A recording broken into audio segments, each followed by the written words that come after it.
We loved hijacking his trucks because it was very easy. We joke a lot, you know, and I guess if it was a movie or something, everybody's real serious and nervous. It's not like that. Honestly, we're very relaxed. And, you know, we'd have sandwiches up on the counter of the truck and drinks. And I talk about some people jump out of airplanes. We did this. Hey, I'm John Alite. I'm an ex-enforcer for the Gambino family, and I loved hijacking. I got a thrill out of it.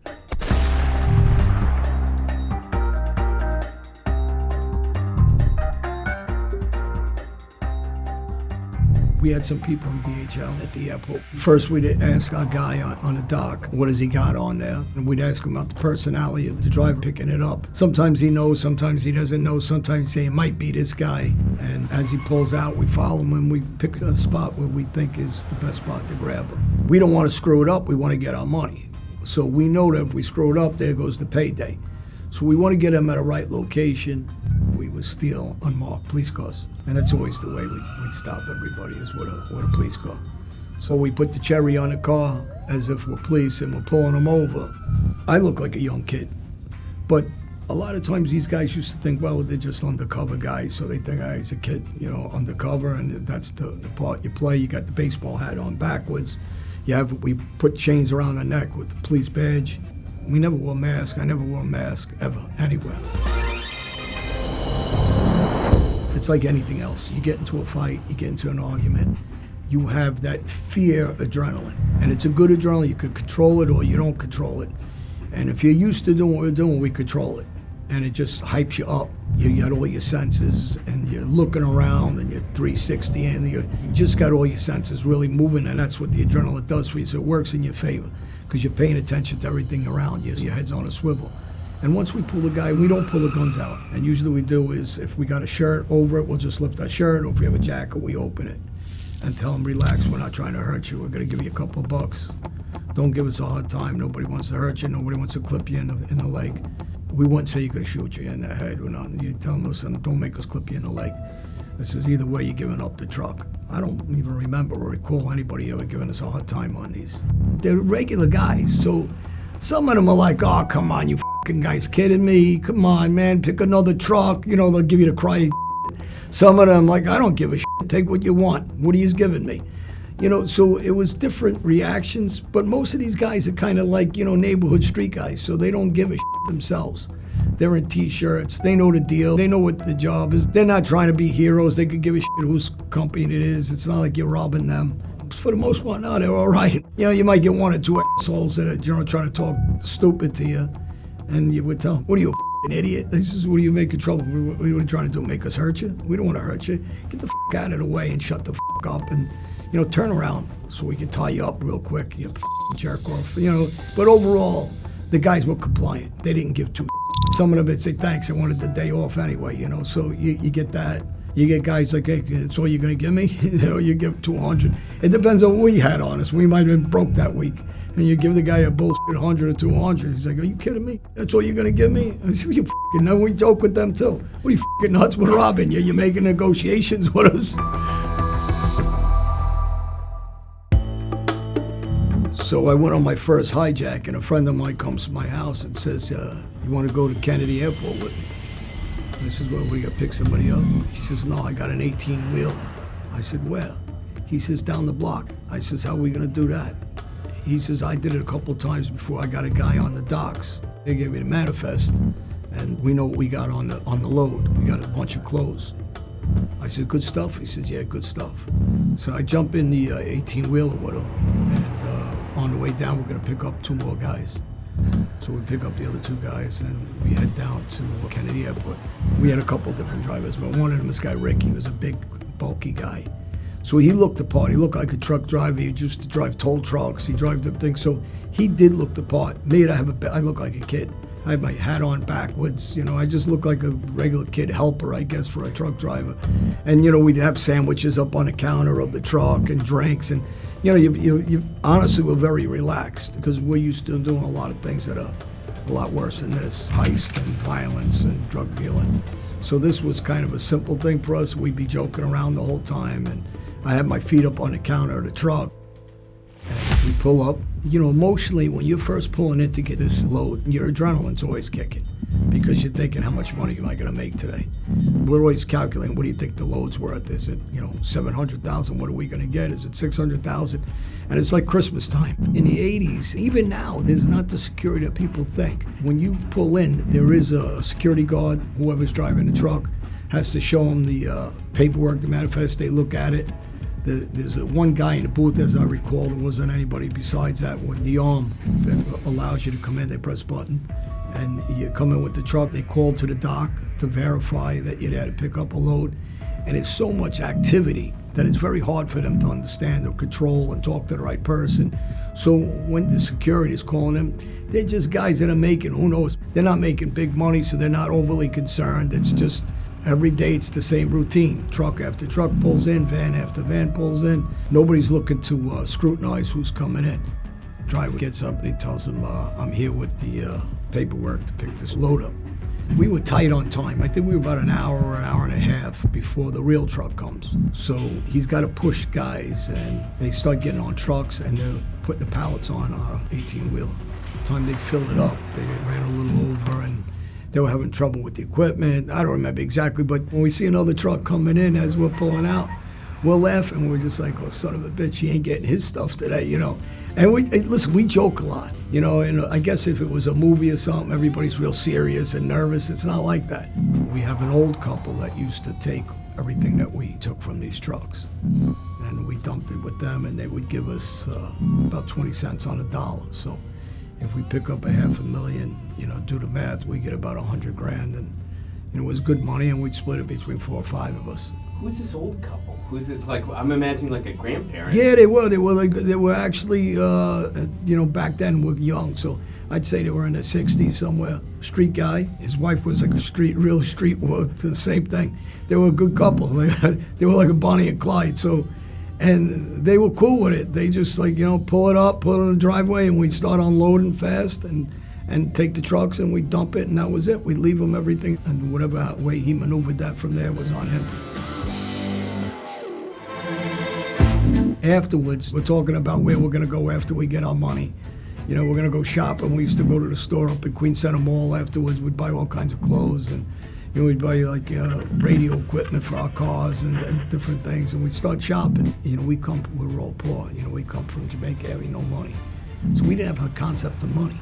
So when we made this kind of money, we just spent it like animals. Like it was just playtime. So, we look forward to these scores, and as we keep getting older and we're making these scores bigger and bigger, we start realizing that we're looking at big money now. We start out as kids making money, and then you start developing and finding out where the better stuff is, where in the docks we're making better connections, we're hitting the guy off to get us better stuff. That's why I said we loved hijacking these trucks, because it was very easy.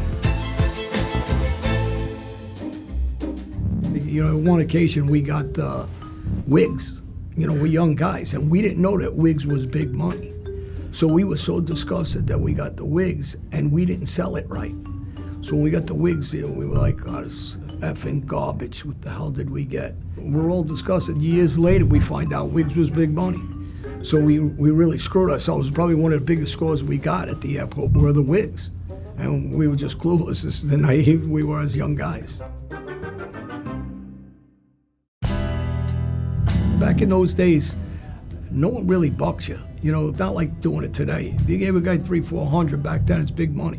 I don't even recall anybody ever questioning us. Anybody ever questioned our guy in the docks.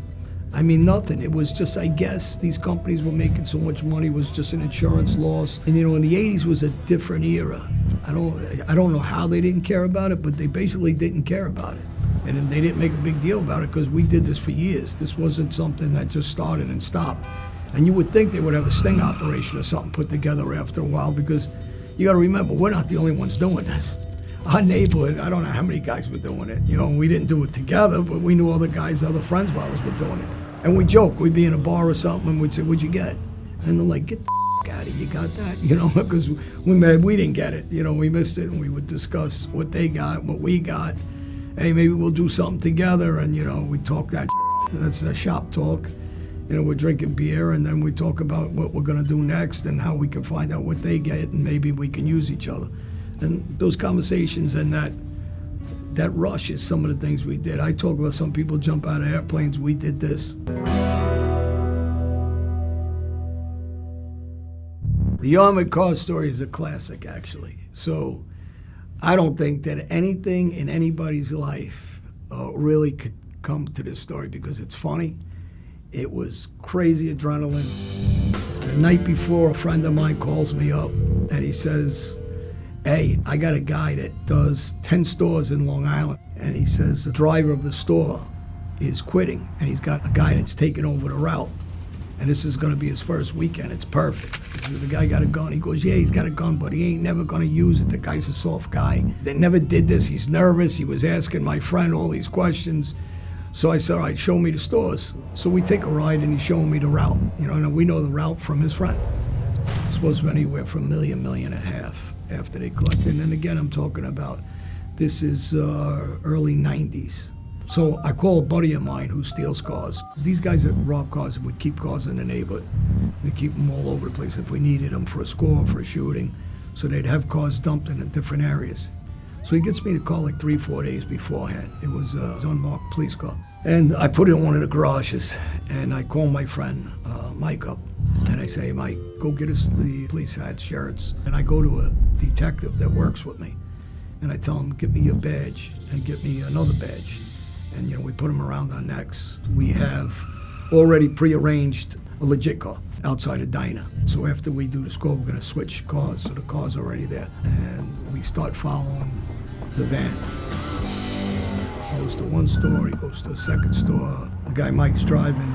I think we were on like the 9th or 10th store. And he's running a little late, the guy, because he's new and he's slow, and he starts speeding on the Southern State Parkway. So I look at Mike, I go, get him now, he's speeding. He goes, why don't we just wait? I go, what the fuck's the difference? He's speeding, just fucking get him now. So he goes, all right, fuck it. And I take the cherry and I put the siren on top of the car. Whoop, whoop, whoop, whoop. At first, he actually is not pulling over. Finally, the dummy pulls over. So it gave me a good excuse. So I leave Mike in the car, I go, I'll be right back. And I walk up to him and I start abusing him right away. Don't you see us following you, pull you over? Why didn't you pull over? I go, give me a license registration. So he's all nervous. He goes, you know, officer, I just started the job. I go, listen, shut up, keep your hands on the wheel. So he's got his hands on the wheel, and I take his license and I walk it back to Mike as if we're running his identification. Now, after I walk it there, I forget to take it and bring it back with me. So I go back to his car and I said, step out of your motor vehicle. And he says, for what? I said, get the out of the car. Now you do the usual, because, you know, we're getting pulled over all the time. Do you have any weapons on you? Because I know he's got a weapon. And he starts telling me it's my first day on the job. What did I do wrong? And I says, turn around, put your hands on the van. And I'm patting him down. And I says, you're under arrest. And he's panicking. I go, listen, shut up. Put your arm behind your back. And I'm starting to cuff him. As I'm starting to cuff him, I hear on a microphone behind me, officer, what's going on? A regular cop car pulls up, and he's behind Mike's car. I'm saying to myself, oh, what the fuck am I gonna do? And I just gave him 1 second, and I turned back away from him. Now, if I didn't have Mike in the car, I could have just darted across the highway right there, but I couldn't leave him. So I had to get him out. So when I first told the kid in the van, just go, the stubborn bastard wanted his license. I said, you want to get locked up? We got another call. Get the in the thing, we'll mail it to you. But I need my license. I says, you want to go to jail? And I'm arguing with him a little bit. Finally, I got the idiot to leave. Good thing he left. And then as I'm walking back to Mike, I'm saying, I got to get him out of here because Mike's got a gun in the car. I don't have any gun. And I'm taking stuff out and I'm throwing it to Mike, paraphernalia, the wallet, and the badge itself I can't get out. I think it was around my neck. I couldn't get it out without him saying. Because the charges really, if they would have got us at the time, they got us impersonating a police officer, hijacking, armed attempted robbery. I don't know what other jacked up charges they can get us on, but they could get us on a lot of charges. Then you're facing a good 25 years. So I go, Mike, get the out of here, just pull out. I'm gonna walk it right towards the middle of his car. All our charges are with him because he has everything. So he pulls out. Now the cop's getting antsy. He's putting his head out the window. What's going on? And I'm like, 1 second. And I'm trying to stall and I'm walking over to him And I go, hey, how you doing, officer? And I gave him some name, and I said, I'm a cop in Queens. And I walked around to his passenger side. As I'm walking, I took the badge and I threw it in the weeds. So now I don't have it. I'm thinking to myself, all right, he's got no car. He's got no victim. And he goes, what's going on? I says, I was on the other side of the parkway heading south, because we're heading northbound where we pull him over.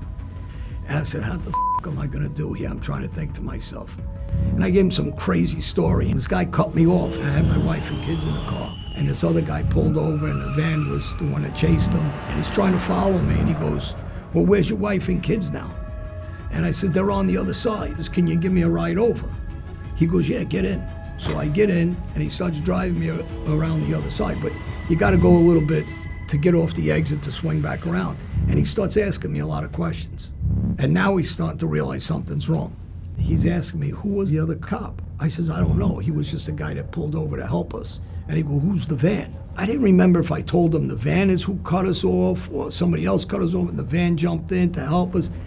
And he's starting to see like I'm getting caught at some of the conversation. And in my mind, it's like a locomotive's going through your head, like, and I'm yelling, everything's loud. I handled it because I was calm. I'm experienced at this time. If this was 10 years earlier, I probably would have got locked up and fucked up about it. But I've been doing so many scores, so many different things. I'm so seasoned in the street. I'm used to thinking on my feet. I don't panic. I'm very relaxed. And as he's pulling up by the grass, he goes, well, go pull over right here. They were right here. And he's probably, I don't know, 300, 400, 500 feet from the exit. When he's not completely stopped, I just jump out and I start running. And now the guy says, oh, this motherfucker. He's racing his car, like cutting in front of me as I'm running, and I skirt behind him, and I run across the highway. In between, traffic's flying 60, 70 miles an hour. Now I'm on the other side. He gets back in his car, and he gets off the exit, and he's got his lights on. Now I know I'm in trouble, because he's calling it in now. He's giving a description of me, he's calling it in, and as soon as he exits off, he's so he thinks I'm running across. I double back. And I run down and I get into a store and I start buying new clothes real quick. I buy a hat, I buy a sweatshirt, I buy some other bullshit. I call a taxi and I get a taxi to take me to the diner where Mike is. So Mike's in the diner, I come walking in, you can see he's nervous. He never did anything like this before. So he's petrified. I says, you got the other car? Did you dump that car where I told you? He goes, yeah. I says, good, everything's gone, you don't have nothing on? No. I said, all right, I'll go relax. Even if they get us now, they ain't got nothing. They got no gun, they got no equipment, they don't got the police car. So we get in the car and I go, you know what? Leave the car, let's go back in the diner. I says, because they're gonna block these highways off. So we stay 3, 4, 5 hours and we're trying to listen to the scanners. We got the scanner, we're trying to hear if they're blocking the highways or they're stopping cars or whatever. But after it gets dark, I guess it was about 8 o'clock at night, something like that. We finally make the move and we get in the car. And here's where your heart's really pumping, because you're not sure. Did they block everything off? How serious are they taking this? And then I started laughing, and he says, what are you laughing at, you sick bastard? He says, this guy's going back to the precinct. Everybody's gonna abuse him. He gave me a ride to the other side of the highway. I always think, that cop, if he listens to this, I'd love to hear from him. I hope he contacts us and says, because it had to be the craziest thing he's ever done. Adrenaline. I'm an adrenaline junkie. I just changed the way I run my adrenaline. And, I say a lot, join a bowling team to guys that want to be on the street. Do something competitive, because it's the competition. A lot of people like jumping out of a plane. I'm scared of heights, I ain't doing that. Is a good example is, you get a boxer, he goes in the ring, and his breathing, he could stay in the ring for, 15 rounds. Guy's in great shape, no trouble. But then you get an Olympic swimmer. He's great with breathing because he's in the water and he's an Olympic swimmer, distance swimmer. His breathing's controlled, it's great. But if you put that swimmer in a boxing ring where he's not comfortable, all of a sudden he can't breathe because you're not controlling your adrenaline. And so it depends on, are you able to control it for what you're doing? So what are you going to do for, adrenaline junkie? You got to do things that are excitement, so you change your excitement to legitimate stuff now. And, whatever that may be, sports, competition. I play a lot of handball, any of that stuff is competitive, so it's adrenaline. When people realize, why do guys become gangsters? They like the adrenaline. Why do guys become cops? They like the adrenaline. Why do guys become firemen? Adrenaline. These are career choices that are exciting. Even though they're dangerous, they're exciting. So you wake up alive. You feel that oxygen going through your body. And then the idea that you're not really robbing anybody. You know, those aren't crimes where you're robbing some poor guy that owns a store and you're coming in with a gun and you're robbing his livelihood. So publicly, people are okay with it. My neighbors were okay with it. They all were like, he ain't doing nothing wrong. Well, like when I was a kid, we used to rob the parking meters, and they used to help me and tell me how to do it. So I do it because they don't want the meters. They don't want to have to pay for parking in front of the houses. So I started learning at a young age what's acceptable, what isn't, what's a crime against an individual, what's a crime against the government. Crimes against the government, everybody's okay with, you know. So, and you start understanding the difference, and you know, and that's where your moral bound and your line is, where to cross and where you can't cross.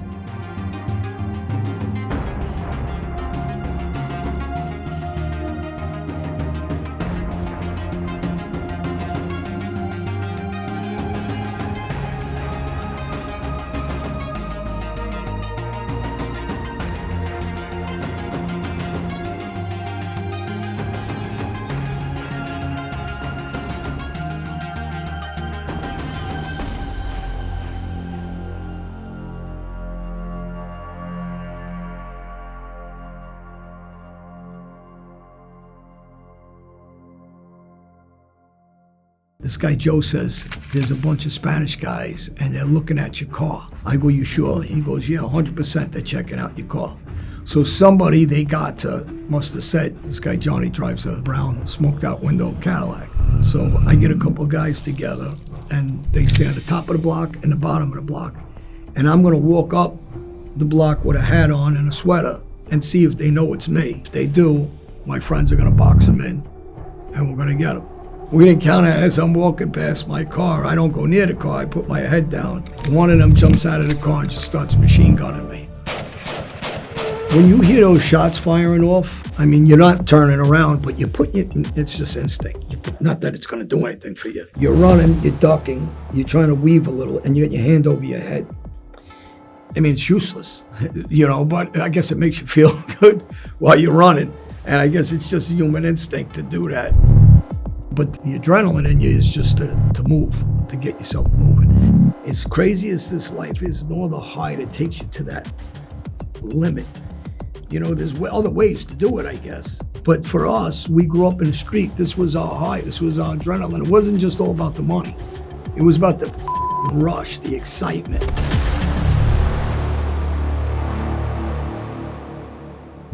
Hey, everybody, I'm John Alite, ex-Gambino enforcer. I used to get a thrill out of drug dealing, drug trafficking, drug heists, drug robberies, anything related to the street and drugs.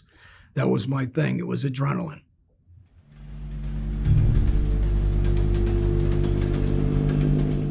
I was about 18 years old, and I just got in the drug business. When you first get in, you're low level and you're selling, you know, ounces and grams. And my father went under my bed and he found guns and drugs. My father sent me out to California in the Aqua Dulce area, and I'm still got gangster in me. You know, I want to be a gangster. I'm 19 years old. I'm fighting everywhere I go. And a couple of the girls that I went to school with tell me there's a big party in the canyons.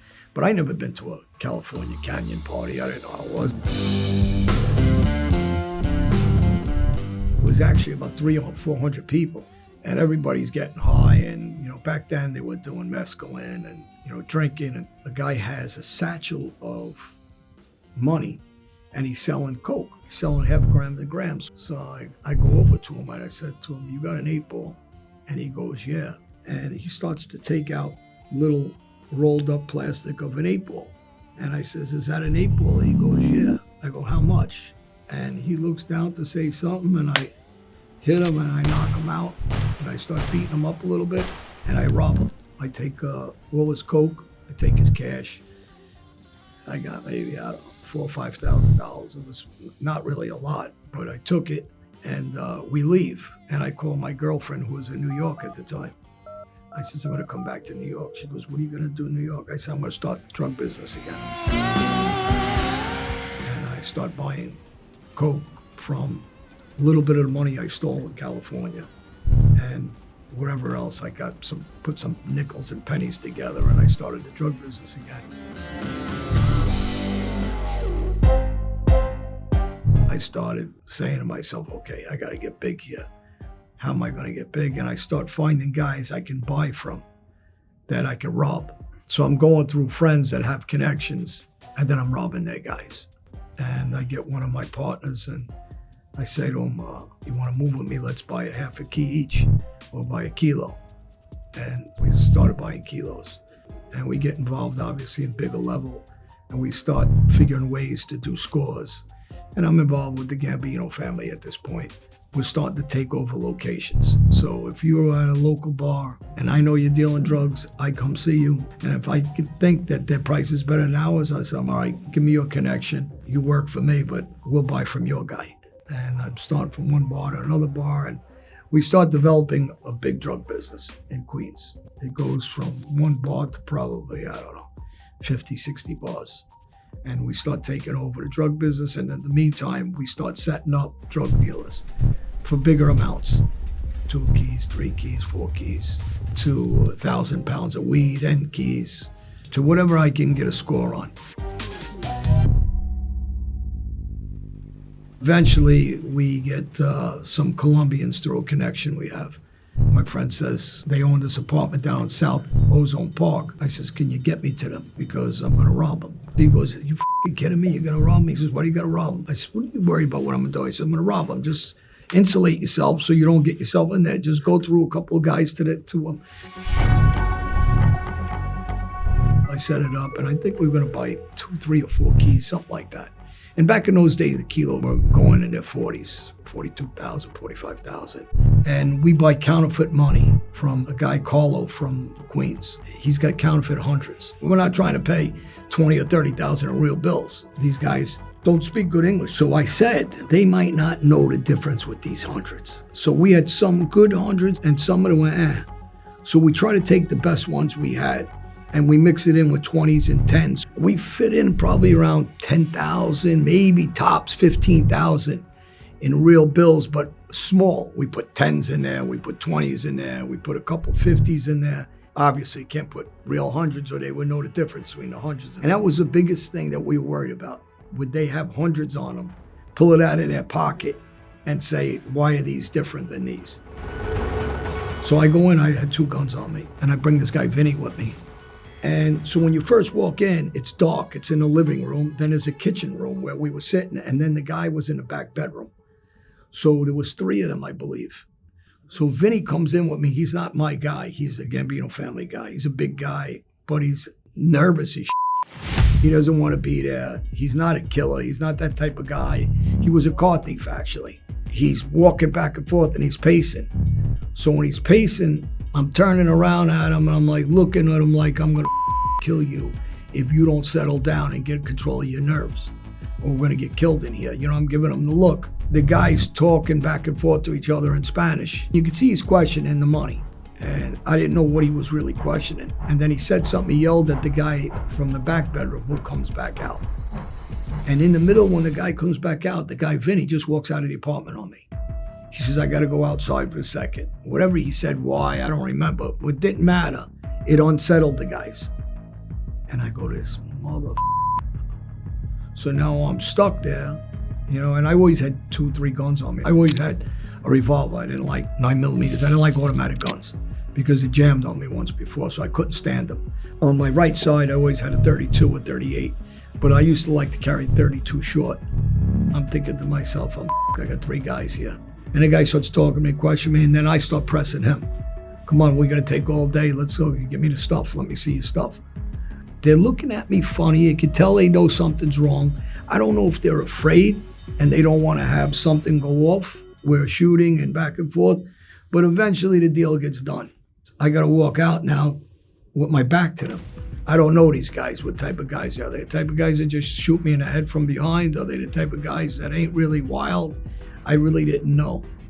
And at that time, I had a brown Caddy, 4-door with smoke windows. So afterwards, they know something's wrong. A couple hours later, they call a guy that calls the guy that calls the guy Tommy, the one that set it up for me. And Tommy says to me, "Where are you?" I says, "I'm around White." He says, "Hey, these guys know that the money was fake." I go, "Well, I figured eventually they're gonna know the fucking money's fake." I says, "Do you sure they don't know where you live?" Now, he lives a couple blocks from me. So he goes, "No, they don't know where I live."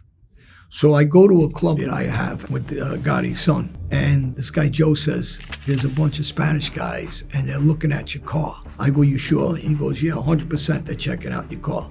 So somebody they got must have said, "This guy Johnny drives a brown smoked out window Cadillac." So I get a couple guys together and they stay on the top of the block and the bottom of the block. And I'm gonna walk up the block with a hat on and a sweater and see if they know it's me. If they do, my friends are gonna box them in and we're gonna get them. We encounter as I'm walking past my car. I don't go near the car, I put my head down. One of them jumps out of the car and just starts machine gunning me. When you hear those shots firing off, I mean, you're not turning around, but it's just instinct. Not that it's gonna do anything for you. You're running, you're ducking, you're trying to weave a little, and you got your hand over your head. I mean, it's useless, but I guess it makes you feel good while you're running. And I guess it's just human instinct to do that. But the adrenaline in you is just to move, to get yourself moving. I don't know if the guy just was scared and just shooting randomly. I don't know if he purposely shot up because he didn't want to shoot me. But anyway, they don't hit me, obviously. And I take off and I said, "All right, we're gonna have to get these guys back now because they're gonna keep coming." That's what we did. Eventually, we get some information from my friend Tommy, and I catch one of them and hurt the guy real bad. Don't kill him. I told him, "Take it as a loss, or if you come back again, we're gonna kill you."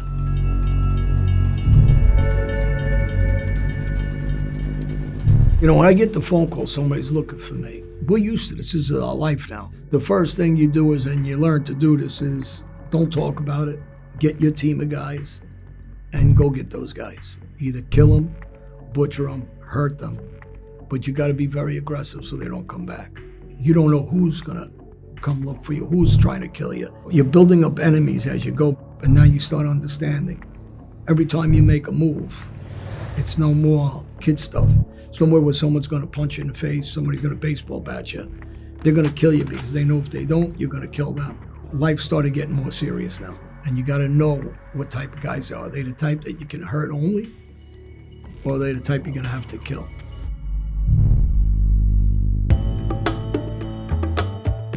I baseball batted a guy and I killed him.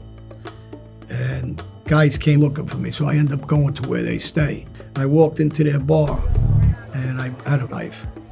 And the guy that ran that crew was sitting on a chair with a girl was on a lap. I asked her to get off her lap. She didn't get off the lap. I just took the knife out and I put it through his leg. Then I pulled out a gun. I said, "You guys come looking for me again, I'll kill another one of these." And I walked out. Sometimes that'll work. Sometimes they will come back.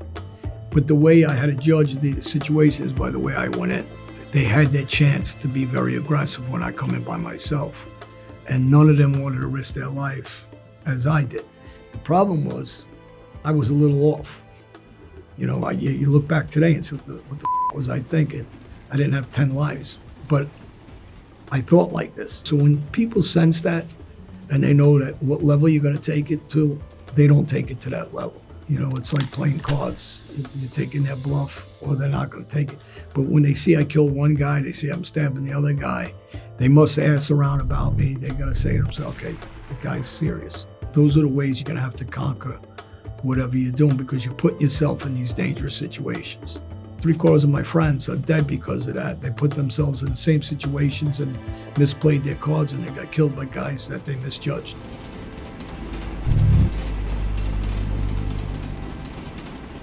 When we show up, there's only one gun. I ask them, "Where's my guns?" We only had one gun, so it starts off up. I don't have the guy that's supposed to come in the house. He's in the hospital. It's the second.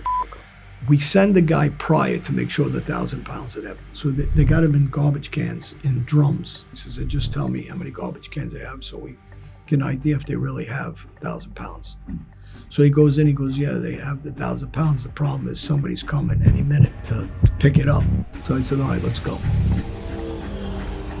And I tell the guy, Dave, what to do. He's gonna go through the front door, police hat, ring the bell. So when you go from the front, I'm gonna go and kick the door in the back, in the garage. He comes in, he pulls the gun. I don't got a gun. There's a dog, and the dog's barking crazy, but he's not attacking. And there was a lady in the house taking care of a baby, so she was out of control. Dave was panicking, he wasn't controlling the room. And this is inexperienced. I know these guys, they all talk, they have no business in the street, really, because they're faking. I mean, there's supposed to be consequences, honestly, for these guys. They're supposed to be killed for that. These are serious charges. When you're home invading like that, it's 25 to life. If somebody gets hurt, you're getting life. Doesn't matter what we're stealing. But if you get pinched in there, you're facing some serious charges. When I come through the garage, there's a staircase that's going up, and there's a big guy up there, and he pulls a shotgun. And I'm like, looking at him, like, get your together before we get killed here. I got a badge around my neck. And I said, put that down, please. He goes, you're no cop. And I'm like, I'm the police. Put that down. You're not a cop. But I keep walking towards him. And he sends a shell in. He loads it. And he's screaming, he's shaking, he's kind of panicking. But he knows I'm not a cop, but he ain't 100% sure. And here's where I know I got him. I said to him, if you fire that gun and you kill me, I says, you're going to jail, you're going to get death penalty. I go, you better guarantee I'm not a cop because your life's over after that. And I just keep walking up. And I go, you see this bitch, put the gun down. Meanwhile, they're still downstairs in craziness. And he's scared, he's got the gun. And eventually, all right, I get the shotgun from the guy. He gets down, I zip tie him. And I says, you should have went with your instincts. And he goes, mother, and he starts threatening me. He said, I'll find you. I said, you don't got to find me. I'm going to tell you exactly who I am. And I told him it was me. I says, if you look for me, I said, I'll kill you. After we finished, we take the stuff out. I'm steaming with Dave. And he gets in the car, and I'm like, I'll never do nothing with you again. I'm really mad. You coward, whatever.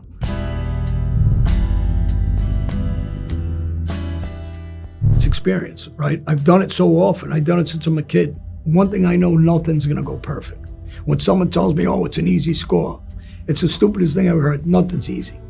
Something's always gonna go wrong. And before I go in, I already know that. I already know it's not gonna go perfect. I already know I gotta improvise. So if I didn't know that, then I wouldn't be good at what I do. I know there's a lot of guys that did scores unrelated to mine, where they killed a guy, or they killed a woman. And these are the reason why, if you don't go in with right people, dumb things happen, which should never happen.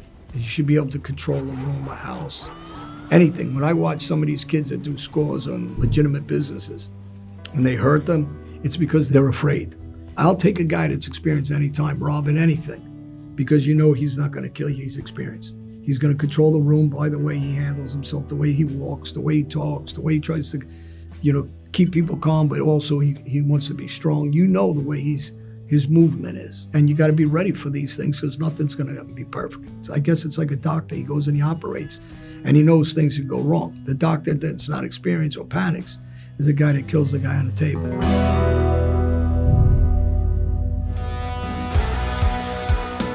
The reason why I love it is no other high. As crazy as this life is, no other high that takes you to that limit. And as crazy as it sounds, like, who the would want to do that? Well, same guy like Evel Knievel that was jumping all kinds of Grand Canyon, everything else. I mean, these are crazy things that people do. Because I used to fear roller coasters because I don't like heights. So I went on the front row of every roller coaster you could think of. I did them all. To get over that fear, I went on that parachute drop. I did a bungee once. And I was petrified, but I did it. I said, I'll never do it again, but I wanted to do it. But it's that adrenaline that we're looking for. You try to control the odds of it so you don't get killed. But realistically speaking, you put yourself on the edge and you're choosing the way you want to die. And for us, and my friends that got killed and my friends that got shot and lived, it was the way we're naturally raised. It's not, being a tough guy per se or a wild guy. It's just, this is our thinking mechanism. We're off. Me, I'm no different than the rest of my friends. They just end up getting killed. We were all just wild. And some are luckier than others.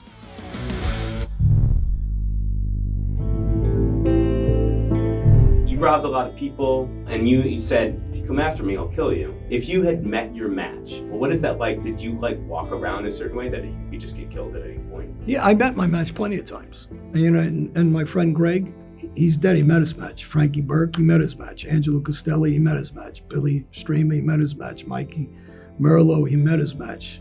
Fat Angelo, he met his match. I can go through names. Dennis Pittman met his match. Kevin Pittman met his match. These are all guys who grew up and are all dead, right? And I met mine too. I'm just a little lucky on top of some of it because the difference between me and them, I know that 15, 14-year-old kid could kill me. See, so when you start believing you're invincible and you're tougher than the rest guys, then you're an idiot. When you understand that anybody could kill you anytime, that's when you survive. Because I'm always on guard. Tell guys all the time, you gotta worry about those young guys. Those young guys want to prove something. Those young guys want to kill guys, hurt guys, rob guys, make money. They want to make it. The older guys want to keep what they got. You know, they're 40, 50, 60. They want to stay wealthy. They want to stay out of jail. They want to end up their life on the street. It's the young guys that don't have respect for that. And I used to tell people all the time, don't disrespect a young guy when I send him to you, because he's the guy that'll kill you. You send an old guy to you, he only wants to talk. But the ego of a lot of these street guys, they're too stupid to assess. They need to understand the difference between this guy and that guy, or that guy to this guy. And, you know, I've always walked around prisons and I've gotten into a lot of dangerous situations and fights and stabbings, but I never disrespect anybody in prison either. And you let them know, like, I got respect, you respect me. Last thing you ever do is talk about hurting somebody, because that's when they come get you. Because a real tough guy's not going to talk. You're not going to know he's coming. He's just going to come. So, you know, it's like the social media Rambos. They type away. Those aren't the guys that are going to try to hurt you, kill you. Those are the clowns. Those are the weak guys. Those are the cowards. That's why they're doing it. It's the guys that ain't on there that you better worry about, that you don't know who it is. And, you know, when a guy makes his business with you, his business when he has no business with you, that's an insecure dummy.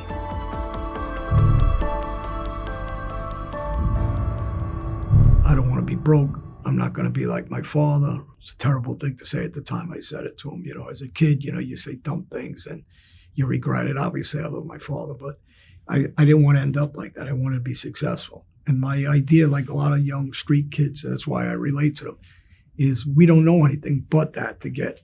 Like, if I wish somebody taught me something different and went into politics or went into your own business or became a success story, opening up, delivering food with vans, and then bought a second van, a third van, a Stanley Steam. This wasn't open to me because I didn't know anything. Nobody's given me these options. So the option I knew was, all right, I could be a gangster. I could be good at that. I know I can be tough. I know I got beatings all over the place. I know I've been stabbed up. I've been shot. I've been piped. Yeah, I'm good. You know, I know I could possibly get killed. I watch all my friends get killed. But that's our reality. And that's the reality of most kids from the inner city. And this is why I'm a big inner city advocate, because I know what they know. We come from nothing and we're trying to get ahead. We're not trying to kill people. We're not trying to rob people. But we don't know any other way to get there. And it's unfortunate that there's not more advocacy for that. You know, the exposure. And it's very important to me to expose these kids to a different type of life. And now I look at it different. I just look at it like, if I kill you, it's like killing myself. You're just another dummy that don't know I'll kill you because you talk like an idiot. But I've done it. I'm doing all this shooting. I'm doing all this stabbing. I'm doing all this batting. To you, it's a bullshit story, maybe. I don't know. Maybe you're too stupid, but anybody that's a street guy, they can tell, like I said, we can all read through who's full of shit, who isn't.